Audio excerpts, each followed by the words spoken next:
Okay. What are we going to talk about now, Mason?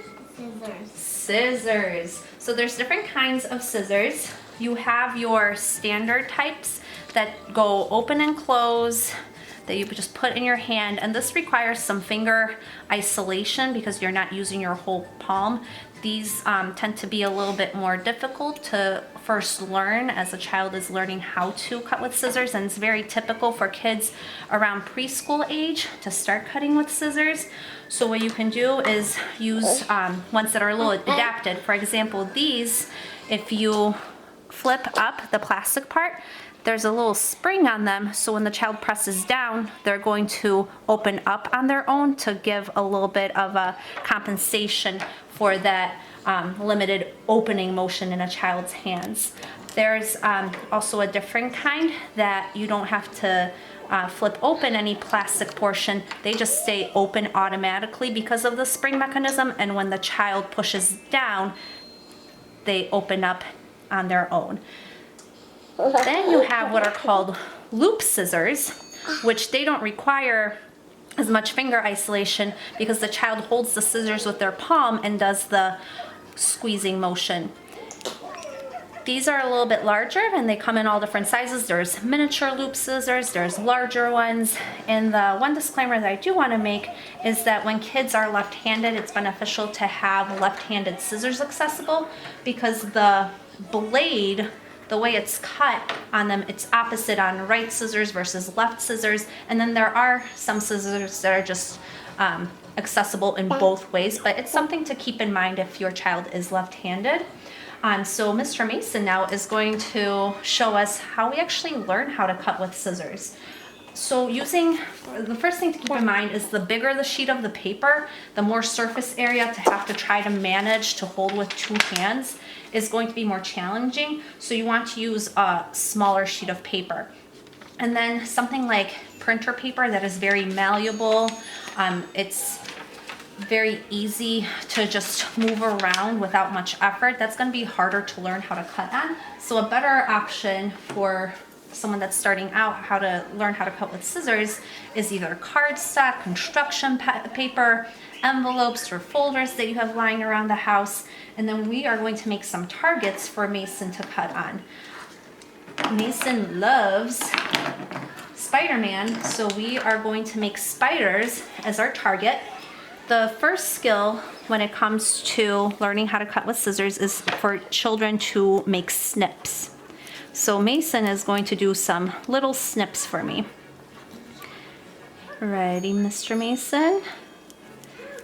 So you are going to snip to the spiders. But before Mr. Mason starts, I forgot to mention another pair of scissors that I don't physically have with me. I just printed out a picture. These are tabletop scissors. Oh, hold on, we're not gonna cut this one yet.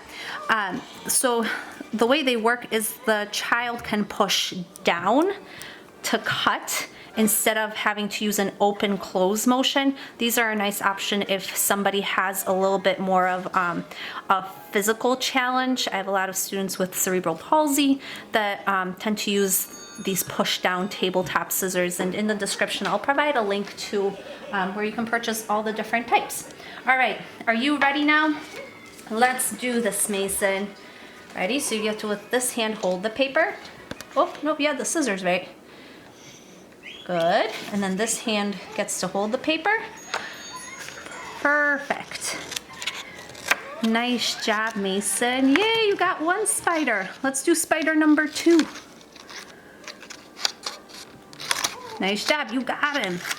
Okay, ready? Now we're going to make snips towards the other spider. Nice job. So once the child understands the concept of making snips in paper, the next goal in the progression would be to make consecutive snips. So making long lines. You want to use the other scissors for the long line. So we're going to make another spider. So now instead of just doing individual snips, Mason is going to have to make consecutive ones up along the entire length of paper, which is a more challenging skill. Can I flip these for you? There you go. That might be a little easier. Here you go. Nice job. And then once the child masters making consecutive lines, the next level in the progression would be to start cutting shapes, triangles, squares, circles, because that requires then a rotational component where the child has to rotate the paper. Scissor skills, in my opinion, are very underrated skills. I think more kids should do them more often because it works on so many different skills. So you have bilateral coordination, where you're using two hands together. One hand is stabilizing an object, then the other hand is using movement. The hand's going open and close, and then it's also moving in a direction. It's either moving up and down, or if you're rotating, it has to turn the scissors. Something else that the scissor skills work on is the crossing of midlines. So again, that imaginary line that goes in the middle of our body, and when the opposite body part, so Mason's arm, when it crosses over to his left, the two hemispheres in his brain are communicating. So that's another great skill to work on. And then when you have targets drawn on the paper, you are using the hand-eye coordination skills, that there's a target that you are trying to stay on. And you can draw lines and pictures, the targets that we did. You can print some off. You can find some resources online that you can print. Or you can just go ahead and start snipping away.